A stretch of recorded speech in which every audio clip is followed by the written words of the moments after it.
بسم الله الرحمن الرحيم الحمد لله رب العالمين. Ya, berkata Syekh rahimahullahu taala, usul al-fiqh. Usul al-fiqh. Sekarang beliau akan menjelaskan makna dari usul al-fiqh. Dan ini adalah awal pembahasan di dalam buku ini.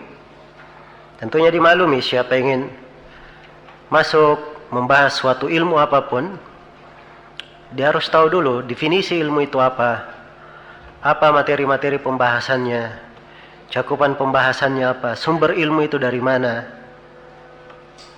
Nah, itu harus dia pahami. Dan di sini Syekh rahimahullah akan menjelaskan tentang usul fikih itu apa maknanya. Kalimat usul dan kalimat fikih, kalau digabungkan usul fikih sekaligus apa maknanya? Iya. Dan selainnya dari pembahasan-pembahasan yang akan kita baca insyaallah taala. Baik, kata beliau ta'rifuhu, definisinya. Usul al-fiqh yu'rafu bi'tibaraini. Usul al-fiqh diketahui dengan dua i'tibar. Jadi, kalau kita ingin mendefinisikan usul fikih, kita harus melihatnya kepada dua sudut. Ya, dua sudut, dua sisi di dalam mendefinisikannya. Ada dua sudut. Sisi yang pertama, bi'tibar mufradehi, dilihat kepada dua mufradnya, dua kata. Jadi usul, ada kata usul dan ada kata apa? Kata fikih. Bi'tibar kalimati usul wa kalimati fiqhin. Itu dilihat kepada kalimat usulnya dan kalimat apa? Fikihnya. Ya. Jelas? Yang kedua nanti dilihat bi'tibar al-laqab. Akan datang nanti dari uraian Syekh rahimahullahu taala. Ya. Beliau terangkan bahwa yang kedua, sisi yang kedua dilihat bi'tibar kaunihi laqaban li hadzal fannil muayyan. Ya. Yang kedua dilihat dari sisi dia sebagai gelar, sebagai nama untuk bidang ilmu ini. Jadi kalau dikatakan ilmu usul fikih, nah itu kan nama-namanya. Ya, ilmu ini namanya apa? Ilmu usul fikih. Gelarnya apa? Usul fikih. Nah, untuk gelar ini ada makna khususnya. Kalau kalimat usul dan fikih dipecah, ini ada maknanya. Usul punya makna tersendiri, fikih punya makna tersendiri. Karena itu di dalam mendefinisikan, beliau membagi pendefinisian menjadi dua apa? Dua sudut, dua sisi. Iya. Sekarang beliau memulai dari sudut yang pertama dulu. Bi'tibar mufradehi, dilihat kepada sisi bahwa usul fikih ini tergabung di dalamnya dua kalimat. Ada kalimat apa? Usul dan ada kalimat fikih. Kata beliau, fal usulu jam'u aslin wa huwa ma yubna alaihi ghairuhu wa min dhalika aslul jidar wa huwa asasuhu wa aslul syajara alladhi yatafarra'u minhu aqsanuha. Qala Allah ta'ala alam tara kayfa daraba Allah mathalan kalimatan tayyibah ka syajaratin tayyibah asluha thabit wa far'uha fis sama'. Ya. Sekarang beliau memulai mendefinisikan kata usul. Mulai beliau definisikan kata usul. Apa itu usul? Nah, usul itu ternyata adalah jama' dari aslun. Jadi kata usul itu kata jama' dalam bahasa Arab. Kalau dia jama' tentunya ada apa? Kata tunggalnya. Ada mufradnya.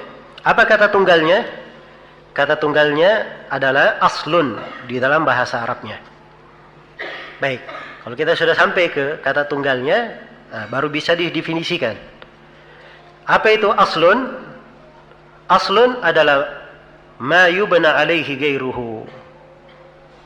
Asl itu adalah hal yang selainnya dibangun di atas hal itu. Ya, hal ini apa? Yang dimaksud? Kalau kita bebaskan pembahasannya adalah apa? Pondasi, dasar bangunan, kan begitu? Pondasi yang sesuatu dibangun di atasnya.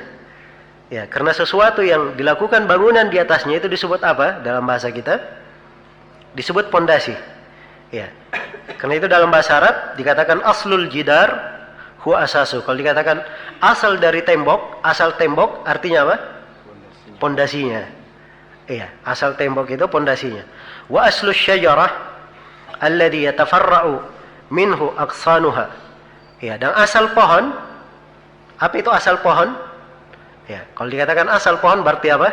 Batangnya yang bercabang darinya apa? Ranting-rantingnya. Jadi banyak cabang, beranting, bercabang-cabang lagi. Ya, tapi asalnya adalah pokoknya. Ini merupakan asal. Pokok dari pohon ini itulah yang disebut apa? Disebut asal. Ya, sebagaimana dalam firman Allah tentang pohon, alam tara kaifa daraballahu mathalan kalimatan thayyibah kasyajaratin thayyibah asluha thabit wa far'uha fis sama. Tidakkah engkau melihat bagaimana Allah membuat perumpamaan kalimat yang indah, kalimat yang baik itu seperti pohon yang baik pula. Asluha thabit, dasarnya thabit, kokoh menancap di bumi, dan cabang-cabangnya di mana? Di langit, di ketinggian. Maksudnya dia menjulur ke atas. Ya, jadi asalnya adalah apa? Batang dari pohon itu, pokok dari pohon tersebut. Nah, ini asal secara apa? Secara bahasa. Iya. Dan di sini penulis hanya memberikan definisi asal secara bahasa saja. Beliau tidak mendefinisikan kata asal secara apa? Secara istilah, sebab setelahnya beliau langsung memberikan definisi tentang fikih. Beliau memberi definisi tentang fikih. Jelas ya? Baik. Karena beliau tidak memberi definisi asal itu secara istilah, maka kita definisikan. Ya. Para ulama menyebutkan bahwa kata asal itu secara istilah punya banyak makna. Secara asal atau kata asal secara apa? Istilah punya banyak makna. Jadi usul itu punya banyak apa? Punya banyak makna. Makna yang pertama adalah bermakna dalil. Bermakna apa? Dalil. Iya. Kalau saya katakan misalnya aslu wujubis siyam. Qaulullah ta'ala ya ayyuhalladzina amanu kutiba alaikumus siyamu kama kutiba alal ladzina min qablikum.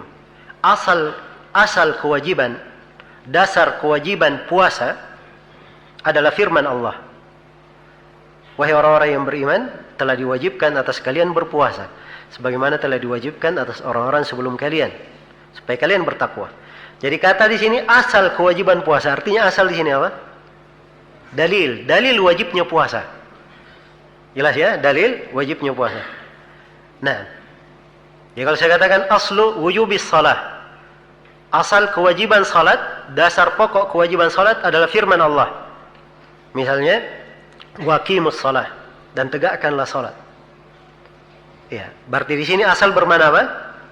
Bermana dalil. Ya, ini makna yang pertama dari kata asal secara istilah. Makna yang kedua, asal bisa bermakna al-qaidah al-mustamirrah. Kaidah yang berjalan terus. Kaidah tetap. Ya, kaidah tetap. Seperti ucapan para ulama, al-aslu tahrimul maitah. Asalnya adalah pengharaman apa? Bangkai. Itu asal. Ya, jadi kaidah tetapnya bangkai itu apa? Diharamkan. Bangkai diharamkan. Tetapi kadang ya, di kondisi tertentu bisa keluar dari apa? Keluar dari kaidah tetap. Karena itu boleh makan bangkai kalau kondisi apa? Kondisi darurat. Iya. Dia di satu tempat, kalau dia tidak makan bangkai akan mati. Tidak ada makanan yang lain kecuali bangkai. Boleh dia makan atau tidak? Di sini pembolehannya dikatakan khilaful asl, menyelisihi asal. Sebab asalnya apa? Tidak diperbolehkan. Asal kaidahnya, kaidah tetapnya bangkai itu adalah apa? Haram. Ya. Jadi ini mana yang kedua, penggunaan asal. Yang ketiga, ya, al-asal juga ada di istilah para ulama digunakan di pembahasan kias. Di pembahasan kias. Ya, akan datang nanti ya kita terangkan bahwa kias itu punya 4 rukun.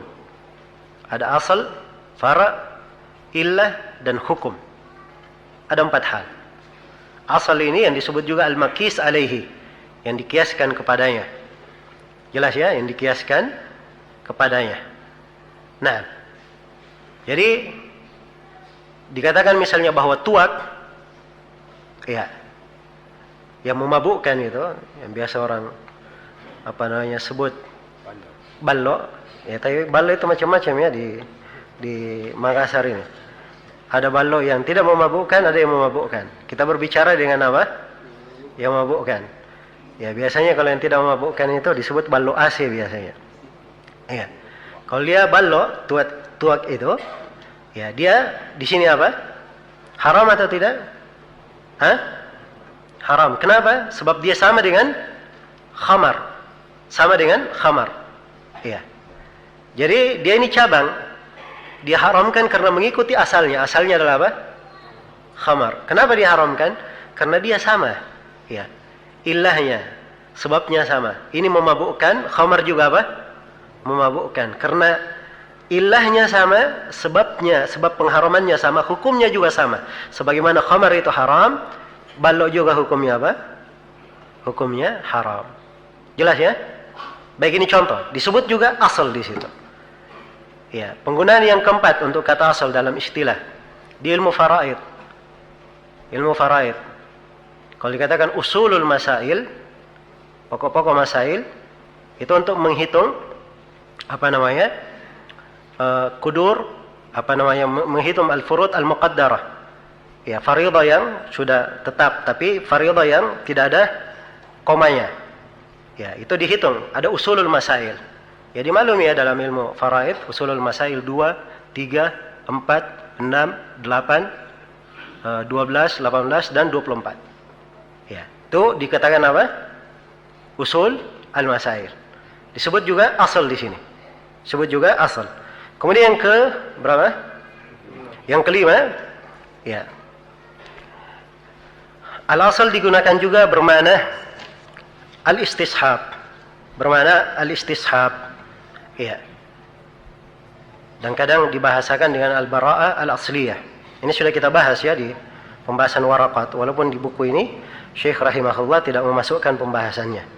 Jadi istishab itu kaidah pokoknya. Nah, seorang misalnya dia mendapati sebuah buah misalnya. Buahnya enak, bagus. Ya. Dia tanya apa hukum makan buah ini? Ya. Maka dikatakan al-asal halal. Asalnya adalah apa? Halal. Ya. Asalnya adalah halal. Kenapa? Sebab memang hukum dasarnya pada hal-hal yang sifatnya buah-buahan, dia adalah hal yang dihalalkan sepanjang apa? Sepanjang tidak ada dalil yang melarangnya. Ya, jadi karena tidak ada dalil yang melarang, maka dia diambil kepada hukum asal. Diambil kepada hukum asal. Ini yang disebut dengan istishab, atau disebut juga dengan nama apa? Al-bara'ah al-asliyah. Baik. Jadi ini 5 makna penggunaan kalimat al-asal. Ya, atau al-usul. Itu 5 maknanya secara istilah. Baik. Sekarang kita sudah selesai menggunakan atau membahas tentang kata usul. Sekarang berpindah ke kata yang kedua. Kata apa yang kedua? Kata al-fiqh. Ya, ingat ya, definisi kita sekarang dihitung kepada sudut apa? Melihat 2 kalimat yang terangkai pada kata usul fikih. Kata usul dan kata apa? Kata fikih. Sekarang yang kedua kata al-fiqh. Apa itu al-fiqh? Kata penulis rahimahullah, wal fiqhu lughatan al-fahmu. Alhamdulillahi rabbil alamin.